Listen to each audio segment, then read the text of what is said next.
শিখা আমি রাখতেছে ছোট মনে ছোট মনে রাখতেছে সত্যি আছি একটি শুভ মুহূর্তে।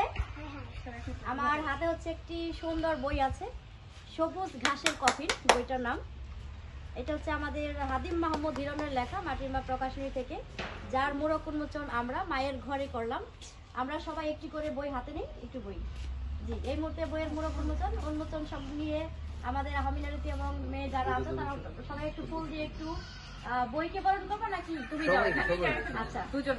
আমরা এই মুহূর্তে হিরণের, হাদিম মোহাম্মদ হিরণের সবুজ ঘাসের কফিন বইটি মোড়ক উন্মোচন করছি। সবাই একটু হাততালি। এটা বই মোড়ক উন্মোচন হলো না আমি উন্মোচন হলাম? দুইটাই বুঝলাম না, দুইটার ভিতরে দুই। আচ্ছা, এটা একের ভিতর দুই হয়ে গেছে, মোড়ক উন্মোচন হয়ে গেল আমাদের সবুজ ঘাসের কফিন। ধন্যবাদ।